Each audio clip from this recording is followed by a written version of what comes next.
Okay, welcome back everybody, and today we are going to get into the Syrian Civil War, which is just a brutal, brutal thing to talk about, but it needs to be talked about because it's something major going on right now. And as I have here, a case study in hate, oppression, and crisis, and you know it's not going to work out really, really well here. Phase 1, the outbreak of the war and terrorism. This war is incredibly complicated, and as I have here, there are many layers. And one of the reasons there are so many layers is that it's going to be part religion, part politics, part international intrigue, part humanitarian crisis. I mean, there's so many different things going on for a relatively small country in the world. Now, there are lots of groups involved here, and as you see on the map on the right, let's look at the mouse. Hello, mouse. You see here I have 5 different groups, 1, 2, 3, 4, 5, and these aren't even all the groups involved. These are the groups that just control land. And the thing is, even if they don't control land, you get lots of groups that are fighting, and they're moving this way and that way and down, and there's battles, and it's crazy. What makes it even worse is that I want to add on to all these groups terrorist groups that are involved as well. Al-Qaeda is here, Hezbollah is here, ISIS is here, and they control a whole lot of the land. It's an absolute nightmare. Now, one of the reasons this war is so intense is because religion is involved, and that is Islam. Now, this has to do with the fact that there was a major split in Islam that happened around 1400 years ago, well, closer to 1300 years ago. There are 2 main sects of Islam. There are the Sunni Muslims, which make up 85 to 90% of the population, and Shia, or Shiite Muslims, which are the rest. Now, within each of those 2 groups, there are divisions, but we're just going to keep it simple and work on the Sunni and the Shia. Their disagreements are so intense that it has caused wars and other problems in the past. And this war is now an even greater representation of that. And to get us a deeper understanding, I found somebody else, so you don't have to listen to me.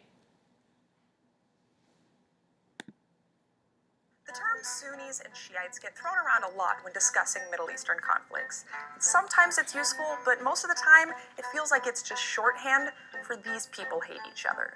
But with over 1.5 billion Muslims in the world, there's no way they can all be involved in some Hatfields and McCoy-style blood feud, so what's really going on here?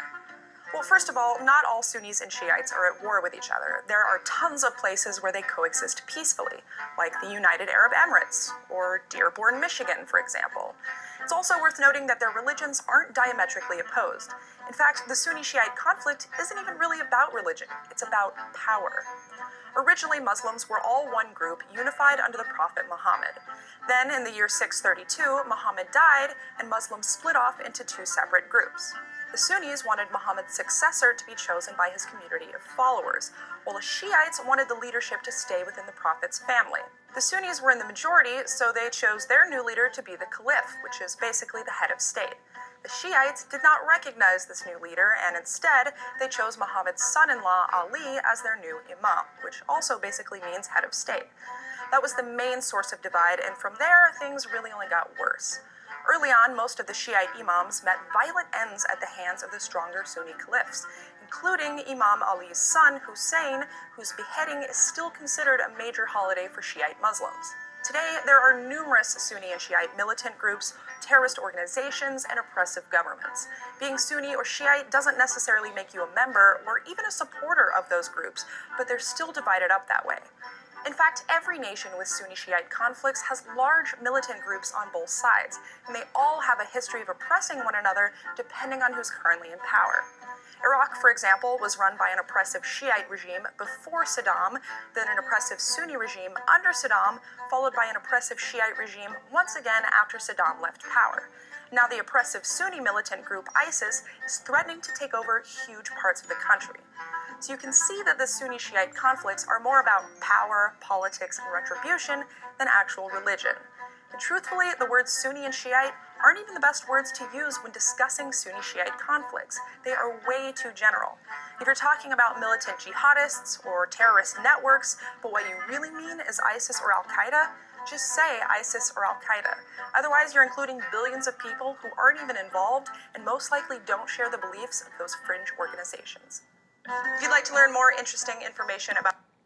Okay, so that hopefully gives you a little bit of background, and we'll talk about more in class. But one more time just to recap. So the Prophet Muhammad dies. And basically, you have an argument over, again, should it be Abu Bakr, who people wanted to elect to lead, or should it be Ali, his cousin? Abu Bakr is the first caliph or caliph. There's a couple more after him, and then eventually Ali also gets to become the caliph. But he's not very good. So he gets assassinated, and then you have a civil war. After the civil war, his son, Hussein, is killed during battle. And that pretty much puts the end to that. Now, when you look at them religiously, there really isn't too much of a big difference. They still believe in Muhammad, they still believe in Allah, and then the key differences, oh, and the five pillars as well. But the key difference is that the Shia believe that there are special people that were sent on earth by God known as imams, or sometimes known as ayatollahs. And these are spiritual leaders, kind of think like super high priests, that will help run the population. The Sunni feel this is kind of heretical because no men can be like Muhammad. And then they also do some things like praying differently. Like if you look over here, when a Sunni man on the right prays, he puts his hands in front of him like this, and when a Shia man prays, they're off to the side.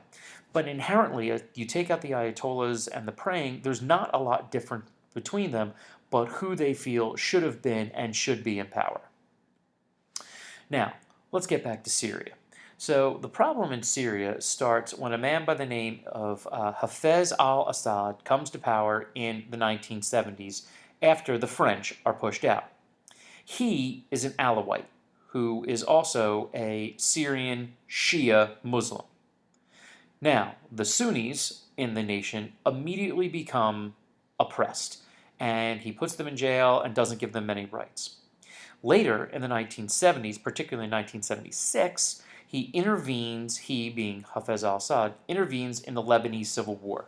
This was also a religious war between Muslims and Christians. However, Assad supported the Christians. Why? Because in Lebanon, they were Sunni Muslims. See the problem? Well, the people within his country freak out and start a civil war, which goes from about 1977 to 1982 and ends when the last stronghold of the people who were revolting is destroyed, that being the city of Hama. Thousands of innocent people are killed, and massive oppression begins in order for him to keep control, and it goes like that throughout the 1980s. No tangible rights for citizens. Everything is pro-Shia, even though the Shia are actually the minority in the country. Now, that's going to go on until the year 2011.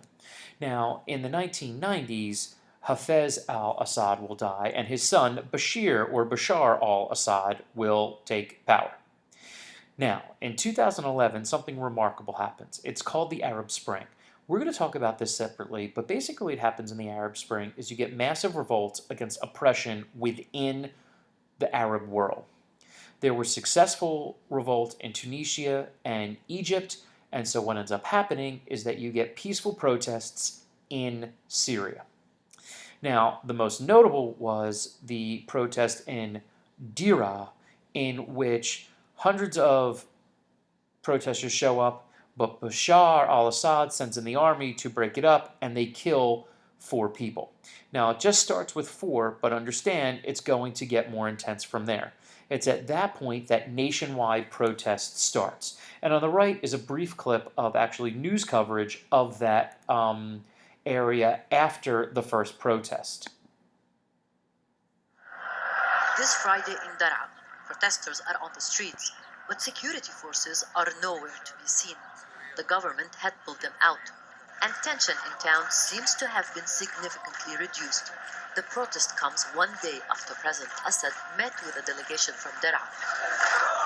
People say the president promised them serious reforms, and when the Daraa delegation demanded an end to the heavy hand of security, they say President Assad told them no need to live in fear anymore.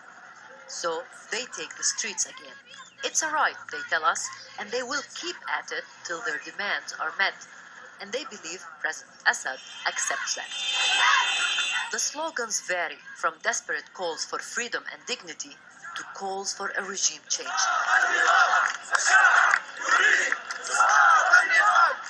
This is the Omari Mosque, where it all started.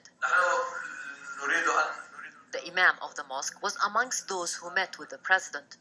He distances himself from calls to topple the regime, as many people do here. But he is adamant on change. Today, after a month of protest, I feel like a free man for the first time in my entire life. That empowerment is keeping people on the streets, and so is the outrage at how the security forces dealt with the protesters. Wissam's 37-year-old brother with 5 children was killed during the protest. So as you can see here, you have thousands of people that are involved in this. And initially, after the protest in which a couple people were killed, including this gentleman's brother, that the federal government said, "Oh, okay, yeah, we'll give you some stuff, we'll give you some stuff," but they keep they keep putting it off and off and off. Well, finally, in July 2011, people have had enough. The government then starts to attack these protests, and thousands of people are being injured and hundreds are killed. As a result, everything finally breaks, and you get an out-and-out revolution. People who are against the government will form the Free Syrian Army. And what is very important about the Free Syrian Army, as you see a picture of them on the left, is that they are actually supported by military members who defect from Bashar al-Assad. Most notably is the man on the right, Abdullah al-Bashir.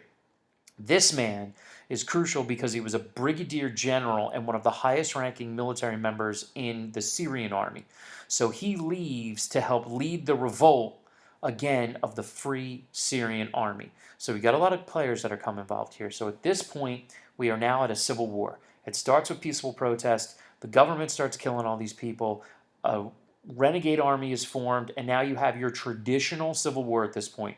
Free Syrian Army versus the federal government in Syria. However, the problem is, once again, terrorists. Al-Qaeda in 2011 sent one of their top guys, Abu Bakr al-Baghdadi, this guy right here, along with his top deputy, Mohammed al-Julani, to go into Syria to actually attack Assad. Now, they don't want to help the Free Syrian Army. No, no, no. What they want to do is attack Assad. Why? Al-Qaeda was led by Osama bin Laden, who was a Sunni, and the majority of the Muslims that are involved in that terrorist organization are Sunni. Assad is Shia, so all of a sudden now you've got all of these extremists involved, and now you've got Al-Qaeda, which is part of it, which makes it hard for us because we want to help the Free Syrian Army, as many people do, but no one wants to help Al-Qaeda, and this is just going to get worse. But now we have a new player, Iran.